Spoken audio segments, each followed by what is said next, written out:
rolling yet, cameras? Yeah. Yeah. Good for you, start. Yeah. I mean, 35 for 3 was looking a bit tricky, wasn't it? What did you say in that rain break when you came off? We just talked about how we were going to go about it. You know, it was important to get some sort of a partnership going, and how we were going to negate Australia's bowling. You know, they bowled really well up front. They asked a lot of questions and got the ball moving. So we felt that I suppose the positive way was the best way. And we spoke about how we were going to go about it. It was a little bit differently, but it managed to work. We did it in our own way. You looked to come out and play a fair few shots. I suppose when you got Ben Stokes with you at the other end, that's the way to go, isn't it? Yeah, I think so. Personally, for me, you know, you have to earn the right for guys to make mistakes with the ball. So I did what I do, and obviously Ben's very naturally aggressive and finds attacking quite easy. So yeah, I went with that. You've played with him for a long time, but does he keep surprising you, or you suppose you see yeah, his potential is through the roof. You know, I think he bowled 4 overs in his first spell, and then to go back to him at the end with two of the hardest overs to bowl, you know, sums him up. He took it on his shoulders. He did it at the IPL. He did it really well, and then his batting was exceptional. Very calm at the crease, very relaxed. You know, all those games he's played really came to the fore today. He was outstanding. Mel, picking for you. Just on Ben, you know, possibly match-winning or match-defining performance. Runs out his captain. Talk us through that. Yeah, it wasn't. It was a mess up. The two of us, I think, were ball watching. I didn't hear what he said. I turned around and he was beside me. So, you know, if he had missed the stumps, I would have been in. Quite fortunately, but when he goes and wins us the game like that, it doesn't really bother me.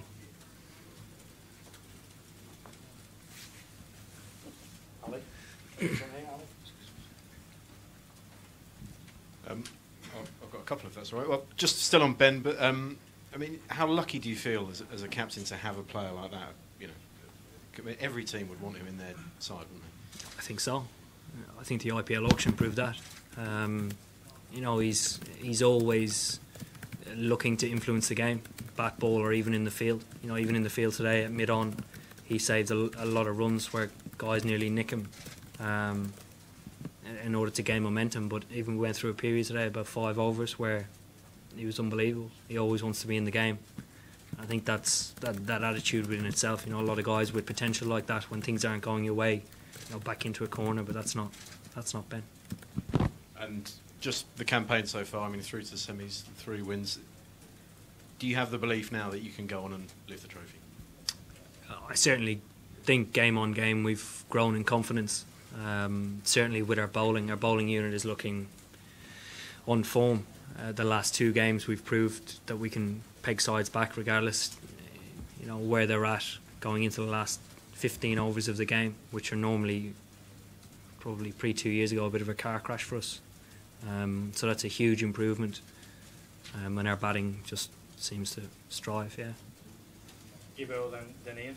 Owen, one aspect of the batting that's struggling is obviously Jason Roy. You said some things at the start of the tournament about backing him.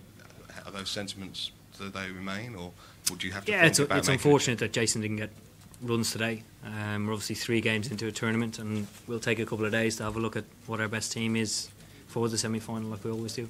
Also have a look at the wicket.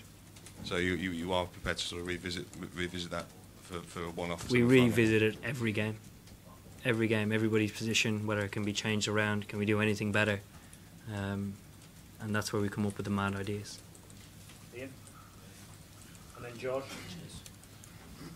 Owen, given the situation, the opponent and the bowling attack you're up against and their batting lineup as well, would that be one of the best results you've had since you became captain?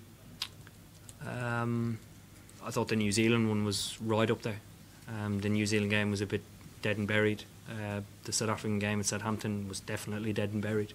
And I think the confidence in our bowling lineup is certainly growing. I wouldn't have said today was up there, no. George and the gentleman. A really confident performance from Adil today.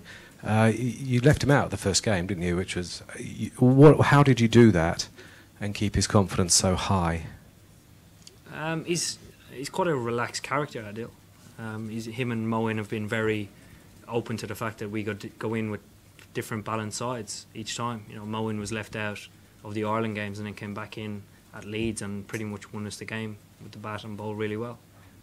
Everybody within the group knows the page we're on at the moment. We're trying to win games of cricket, and everybody has bought into that fact, regardless if they've played or not. Yes, sir.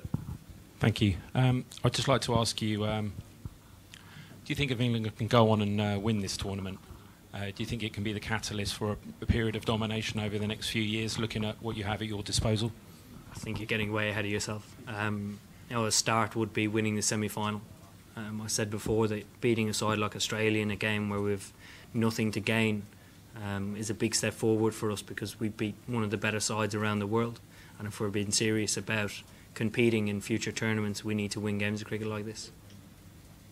I'll take one from Adam at the front here, and then one more after that.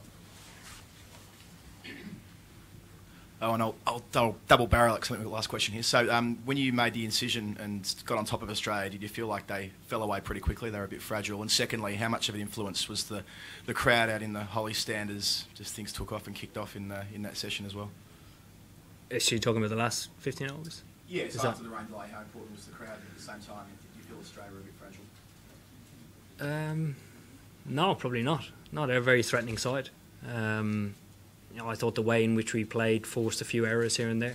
They obviously bowled exceptionally well up front. And the crowd here have been brilliant for us for the last couple of years. They get right behind us. I don't think there's anything malicious in it, but they come, have a good time, and hopefully we entertain them. The last one here from the show. Owen, you briefly mentioned Adil Rashid. What do you think has been behind his rise in prominence, especially over the last year or so? I think he had a really tough time in India, and that was highlighted quite a lot, particularly with the red ball.